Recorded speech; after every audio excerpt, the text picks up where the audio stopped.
Hai, Assalamualaikum. Tahu tak, bila kita besarkan anak autistik, kadang-kadang rasa overwhelmed tu memang tak boleh elak kan? Tapi, apa kata kalau kita tukar perasaan tu jadi satu keyakinan? Dalam perkongsian kali ini, kita akan kupas satu panduan yang praktikal dengan strategi yang anda boleh terus guna untuk jadi juara bagi anak anda. Kedengaran agak keras kan? Tapi ia sebenarnya menyuarakan kekecewaan yang dirasai oleh ramai sangat ibu bapa. Jadi kalau anda pernah rasa macam ni, percayalah anda tak keseorangan. Rasa kecewa tu memang nyata.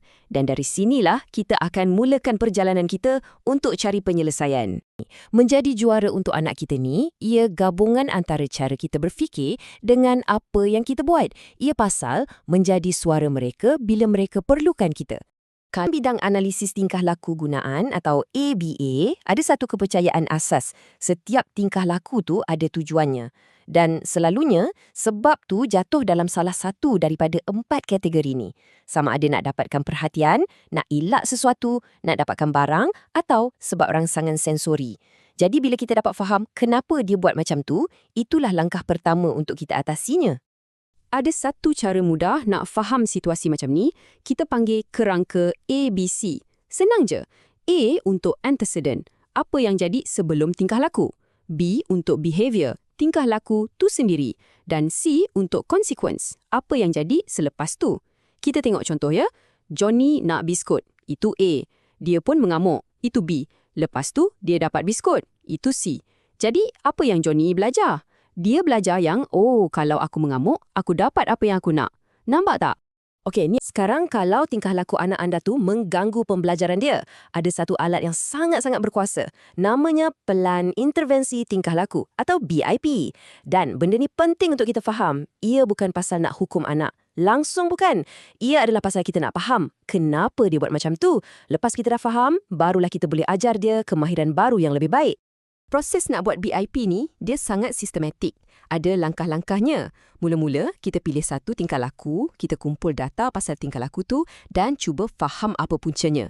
Ini bukan main teka-teka ya. Bila kita ikut langkah-langkah ni, barulah sekolah dan kita sebagai ibu bapa boleh bekerjasama buat satu plan yang betul-betul menangani punca masalah, bukan setakat simptom luaran je. Okey, persekitaran rumah. Sebabnya advokasi yang hebat ni, ia tak hanya berlaku dalam bilik mesyuarat sekolah. Tak. Ia bermula dari rumah. Dengan strategi yang betul, kita boleh wujudkan satu persekitaran yang betul-betul menyokong dan bantu kita faham anak kita dengan lebih mendalam lagi. Macam mana rupa asas ni sebenarnya? Okey, ia terbina atas 4 tiang utama. 1. Diet yang konsisten. 2. Jadual tidur yang tetap. 3. Senaman yang teratur. Dan 4. Rutin visual. Cuma bayangkan, 4 tiang ni macam dinding rumah yang kukuh, yang bagi rasa selamat. Bila dunia luar rasa kelam kabut, rutin inilah yang jadi sauh untuk anak kita. Bantu kurangkan rasa cemas dia. Dan kita boleh jadikan struktur ni lebih nyata dengan beberapa alat yang sangat power. Contohnya, jadual visual.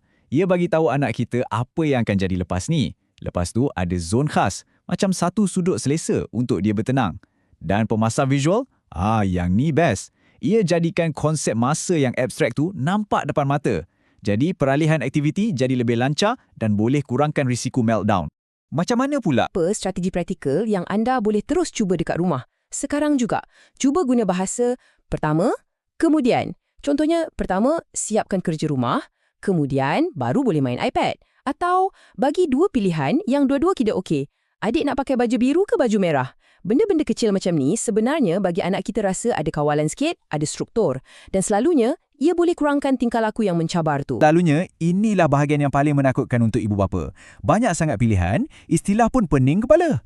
Tapi jangan risau, kita akan pecahkannya satu persatu. Tengok apa pilihan dan prinsip utama yang anda perlu tahu. Secara kasarnya, ada 3 laluan utama. Pertama, aliran perdana, yang fokusnya lebih kepada integrasi sosial. Kedua, program khas yang menawarkan sokongan pakar. Dan ketiga, homeschooling untuk pendekatan yang betul-betul ikut acuan anak kita. Tak ada satu pun jawapan yang betul atau salah kat sini. Soalan paling penting yang anda kena tanya diri sendiri ialah persekitaran mana yang akan buat anak saya betul-betul bersinar. Ini satu perbezaan yang sangat-sangat penting. Sesetengah negara macam Amerika Syarikat ada hak yang boleh dikuatkuasakan di mahkamah untuk pendidikan khas. Negara lain pula, macam Malaysia, ada dasar yang menggalakkan inklusi. Kenapa ini penting? Sebab bila ada hak undang-undang, ia mewujudkan accountability. Ia bagi anda sebagai ibu bapa kerusi rasmi di meja perbincangan, bukan sekadar jadi pemerhati. Tunjang utama sistem berasaskan hak ni ialah sesuatu yang dipanggil Program Pendidikan Individu atau IAP. Fikirkan, ia bukan setakat pelan tindakan, tapi macam satu kontrak yang sah antara anda dengan pihak sekolah. Dalam tu, tertulis dengan jelas apa matlamatnya, apa servis yang akan diberi dan macam mana kejayaan akan diukur. Baiklah, kita masuk bahagian ketiga. Jom kita fikir jauh sikit. Matlamat utama pendidikan ni bukan sekadar nak lulus periksa kan? Sebenarnya, ia adalah untuk membina kemahiran untuk masa depan, supaya anak kita bersedia untuk hidup berdikari dan gembira bila dah dewasa nanti. Ini membawa kita kepada satu soalan yang sangat penting. Kemahiran apa yang betul-betul mustahak untuk kehidupan dewasa nanti? Sebabnya, untuk kebanyakan anak autistik, grade akademik semata-mata bukanlah penunjuk terbaik untuk kejayaan masa depan mereka. Kajian menunjukkan ada 3 bidang kemahiran yang paling kuat meramalkan kejayaan bila dah dewasa. Pertama, fungsi eksekutif, kebolehan untuk merancang, menyusun dan siapkan kerja. Kedua, komunikasi sosial, macam mana nak berinteraksi di tempat kerja dan dalam masyarakat. Dan ketiga, advokasi diri, tahu bila dan macam mana nak minta tolong. Inilah kemahiran hidup yang sebenar. Biar saya ulang poin tadi dengan satu idea yang sangat kuat, fungsi eksekutif adalah peramal kejayaan dewasa yang lebih baik daripada IQ. Cuba fikirkan sejenak. Keupayaan anak kita untuk urus diri sendiri adalah jauh lebih penting daripada markah ujiannya. Kejayaan ni bukan tentang satu kemahiran saja, ia adalah gabungan. Daripada kemahiran hidup asas macam urus diri, kepada berkomunikasi, mengawal emosi dan membina hubungan. Kemerdekaan yang sebenar tu dibina atas asas yang luas, termasuklah penjagaan diri dan kestabilan emosi. Dan akan ada masanya, kita dah cuba sedaya upaya, tapi sistem tu masih macam langgar dinding. Bila jadi macam ni, ingat, kita masih ada pilihan lain. Ada penyokong atau advocate, ada peguam, ada pakar swasta. Mereka ni semua boleh bagi sokongan dan kepakaran dari luar bila kita rasa dah buntu. Dan sekarang, bahagian 4, anda tidak keseorangan. Kita dah nak sampai ke penghujung. Sebelum kita tamat, saya nak tinggalkan anda dengan satu mesej yang bagi saya paling penting sekali. Saya tahu perjalanan ni kadang-kadang boleh rasa sangat sunyi. Tapi percayalah, anda sebenarnya tak pernah sendirian. Pertama sekali, bersabarlah. Ingat, benda ni macam lari maraton, bukan lari pecut. Perubahan besar tu tak akan jadi sekelip mata. Jadi sabar dengan prosesnya dan lagi penting, sabar dengan diri sendiri. Dan jangan lupa, raikan setiap kemenangan kecil, tak kira sekecil mana pun.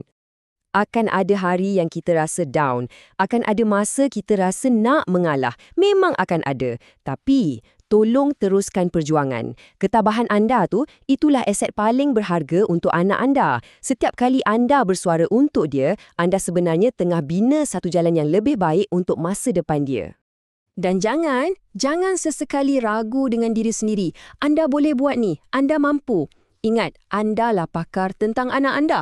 Tak ada orang lain dalam dunia ni yang kenal dia lebih baik daripada anda. Jadi, gabungkan naluri ibu bapa tu dengan semua pengetahuan yang anda dah belajar dan anda akan jadi seorang penyokong yang tiada tandingannya.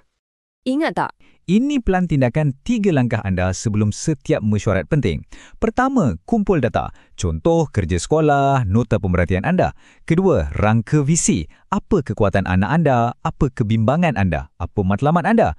Dan ketiga, sediakan soalan-soalan yang tajam. Contohnya, macam mana sebenarnya kita nak ukur kemajuan dia? Ingat, persediaan itu melahirkan keyakinan.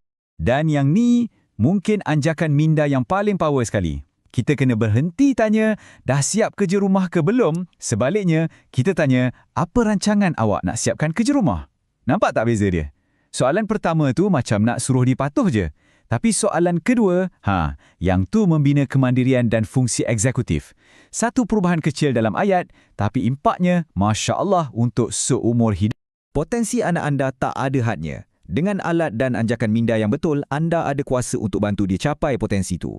Jadi soalannya bukan kalau anda boleh buat perubahan, tapi bagaimana anda akan memilih untuk menjadi juara dalam perjalanan unik mereka. Terima kasih.